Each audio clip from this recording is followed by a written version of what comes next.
नमस्कार, मैं मधु खेड़ा आज आपके समक्ष हिंदी पाठमाला गुंजन 4 का पाठ 11वां आइजक न्यूटन पढ़ाने जा रही हूँ। ये एक वैज्ञानिक थे, इनको जगत के वैज्ञानिक पिता भी बोला गया है और इनको ये न्यूटन नाम से ज़्यादा प्रसिद्ध थे। और ये बचपन में बहुत ही शर्मीले थे और बहुत ज़्यादा जो थे ना अपने ही कामों में व्यस्त रहते थे, किसी की कुछ सुनते नहीं थे। तो जिसके कारण इन्होंने ऐसी ऐसी खोजें की जिनको हम सोच भी नहीं सकते। उन्होंने विज्ञान के बारे में क्या क्या हमें बताया। उन्हीं की इन बातों के बारे में आज मैं ये लेसन आपको पढ़ाऊंगी कि वो कैसे थे। तुम रोज ये अनुभव करते हो और देखते हो कि पृथ्वी प्रत्येक चीज को अपनी ओर खींचती है।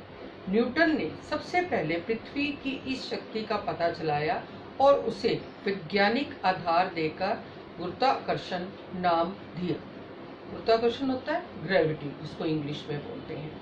उन्होंने प्रकाश की गति को मापा, नक्षत्रों की गति समझी और गणित की गुत्थियां सुलझाई। गुत्थियां मेरा बहुत सारी समस्या, गणित में आप देखते हो बहुत सारी प्रॉब्लम्स आपको आती हैं, तो उन सबका क्या से सोल्यूशन करना है, ये सब जो था किसने करा? न्यूटन ने। आज का विज्ञान उसी की खोजों पर खड़ा है। विज्ञान की अधिकतर नियम न्यूटन के ही बनाए हुए हैं। न्यूटन के को जाने बिना विज्ञान की बातें अधूरी रह जाती हैं। और ये सही अर्थ में विज्ञान जगत के पिता थे। जगत में ना संसार, प्रयवाची शब्द है ये संसार का, तो ये विज्ञान जगत के पिता भी माने गए हैं। न्यूटन का जन्म एक गरीब परिवार में हुआ। उनके पैदा होने से पहले ही उनके पिता की मृत्यु हो चुकी थी। घर में वह था और उसकी माताजी। उनके पास थोड़ी सी जमीन थी जिस पर फसल उगाने के लिए माँ दिन भर परिश्रम करती, तब कहीं जाकर उनका पेट भरता था। न्यूटन के भविष्य का ध्यान में रखते हुए माँ ने एक पादरी से पुण्य विवाह किया। नए पिता ने न्यूटन की पढ़ाई लिखाई का जिम्मेदारी ले ली। न्यूटन का जन्म जब हुआ तो उनके पिता की मृत्यु पहले ही हो चुकी थी। तो इसका कारण उसकी माँ जो थी वो बहुत गरीब थी और उनके पास छोटी सी एक ज़मीन थी जिन पर बड़ी कड़ी मेहनत करके वो खाने पीने का सामान ही जुटा पाती थी। तो इस तरह उनका जीवन जो था बड़ी गरीबी में था। तो उनके भविष्य को ध्यान में रखते हुए उनकी माता ने दोबारा शादी की एक पादरी के साथ। वो जो पादरी थे उन्होंने उनकी जिम्मेदारी पढ़ाई लिखाई की ली। न्यूटन बाल्यावस्था से ही सीधा साधा था। वह शर्मीला था, कम बोलता था और शोर से घबराता था। बाल्यावस्था में ना बचपन से वो बहुत ही शर्मीले थे, किसी से बातें नहीं करते थे। जैसे मैंने आपको बताया, अपने ही कामों में व्यस्त रहते थे। खेल कूद में उनकी कोई रुचि ना थी। हथौड़ी लेकर टुक टुक करना, मिट्टी के घर बनाना और उल्टी सीधी चीज़ें बनाना उनको भाता था। वह सारा दिन हथौड़ी चैनी लेकर कुछ ना कुछ टुक टुक करते रहते थे और कभी कुछ बनाते मिट्टी का, कभी लकड़ी का बनाते, कुछ ना कुछ उनको ऐसे कुछ ना कोई नई चीज़ बनाना उनको भाता था, मतलब बहुत अच्छा लगता था।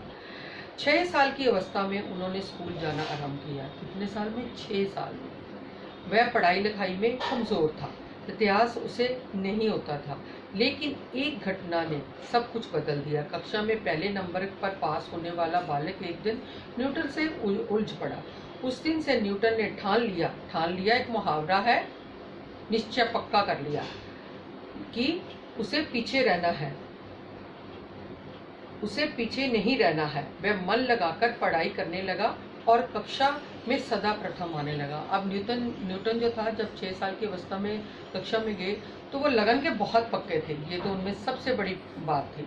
तो उन्होंने एक दिन उनका जो कक्षा में प्रथम आने वाला बच्चा जो था ना, उनसे उलझ पड़ा। वैसे वो पढ़ाई में इतने होशियार नहीं थे, पर वो उलझ पड़ा। तो उनको लगा कि मैं इससे ऊपर नंबर लेके दिखाऊंगा। और उन्होंने क्या करा, वो भी कक्षा में प्रथम आने लगे। उन्होंने इतनी मेहनत करी कि वो भी कक्षा में प्रथम आने लगे। प्रथम आने में फर्स्ट आने लगे।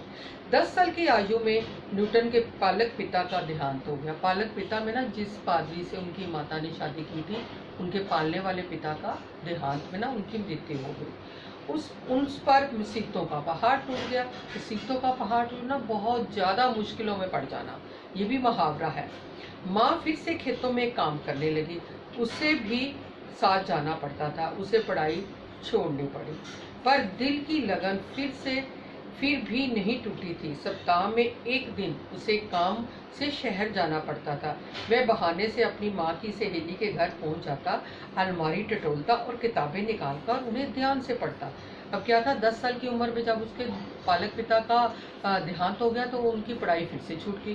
वो माता के साथ काम पर जाने लगे और एक बार सप्ताह में एक बार उनको शहर जाना पड़ता था।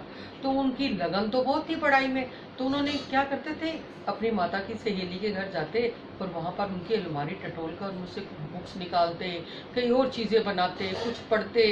तो उनको ये लगन बहुत थी पढ़ने की। उसके मामा ने उसकी लगन से प्रभावित हुए। उन्होंने उसे पढ़ाने की जिम्मेदारी ले ली और खेती का काम बंद करवा दिया। इस तरह न्यूटन घर पर ही पढ़ने लगा। 1 साल पश्चात उसे दोबारा स्कूल भेजा गया। अब क्या हुआ, उसके मामा ने जब देखा कि न्यूटन तो बहुत ध्यान से पढ़ता है और हर चीज़ में उसकी लगन है, तो उनको लगा कि नहीं, इस बच्चे को पढ़ाना चाहिए और उन्होंने दोबारा उसको 1 साल के बाद फिर से वो स्कूल में डाल दिया। उनकी पढ़ाई फिर से आरंभ हो गई। 12 साल की आयु में न्यूटन ने एक हवाई चक्की बनाई, फिर एक घड़ी बनाई जो पानी से चलती थी। इस यंत्र में पानी एक बर्तन से दूसरे बर्तन में गिरता था। इससे सुइयां घूमने लगती थी और वह घड़ी बिल्कुल ठीक समय देती थी। एक दिन न्यूटन ने अजीब तरह की एक पतंग बनाई, कुछ कंदील बनाकर उसमें रोशनी जला दी और उसे पतंग में बांधकर उड़ाया। इस तरह सारे शहर में न्यूटन की धूम मच गई। अब न्यूटन क्या था, नए नए रोज काम तो करते थे। उन्होंने क्या करा, एक तो हवाई चक्की बनाई, फिर उन्होंने एक घड़ी बनाई जो पानी से चलती थी। वो ऊपर से पानी गिराते और पानी के चक्कर से वो घड़ी चलती थी। जैसे जैसे पानी गिरता वो घड़ी की जैसे सुई आप देखते हो ना, ऐसे टिक टिक टिक टिक चलती है, ऐसे चलती है और वो बिल्कुल ठीक समय देती थी। तो कितना बड़ा ये समय बताने का आविष्कार उन्होंने सबसे पहले घड़ी का किया।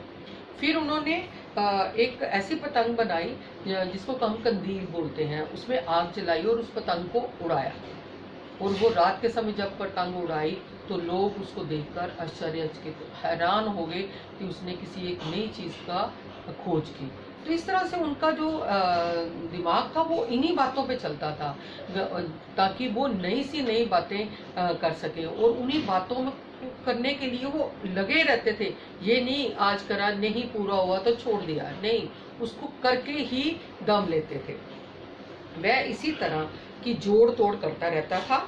जिस काम में लग जाता उसे पूरा करके ही छोड़ता। उसकी बचपन की ही आदत बहुत काम आई। इसके बल पर न्यूटन ने बड़ी बड़ी खोजें की, गणित की कई शाखाएं निकाली, विज्ञान की पेचीदा में ना था मुश्किल से मुश्किल बातें, पेचीदा बातों को स्पष्ट किया, स्पष्ट में ना उनको एक्सप्लेन करा, अच्छे से उनको बताया। उनको गणित के सिद्धांतों से सिद्ध किया। गणित में ना मैथ्स के जो विज्ञान था उसको गणित के द्वारा सिद्ध किया कि ये जो मैं चीज़ बना रहा हूँ आप इसको करके देखो, ये ठीक है। और वो चीज़ें ठीक भी बैठी। न्यूटन का नाम विश्व जगत में सदा अमर रहेगा। देखो, एक बच्चे ने किस तरह से उसके पास कोई भी साधन पढ़ने का नहीं था, फिर भी उसने इतनी मेहनत की और टूटी फूटी चीज़ों को लेकर उसने एक नई चीज़ों का आविष्कार किया और आज उनका नाम जो है पूरे विश्व में उनका नाम जो है अमर है, जिसको हम कभी भूल नहीं सकते। ऐसे व्यक्ति जो है कभी मरते नहीं, हर वक्त जिंदा रहते हैं, क्योंकि उन्होंने क्या करा, पूरे जगत को विज्ञान के बारे में बताया है। इसीलिए उनको विज्ञान के पिता भी कहा जाता है। इस जो पाठ है इससे हमें ये शिक्षा मिलती है कि बच्चों, यदि हमारे में कुछ अच्छी बातें हैं, काम करने की लगन है, तो हम उसको अधिक से अधिक बढ़ा सकते हैं और अपने जीवन में सफलता पा सकते हैं। धन्यवाद।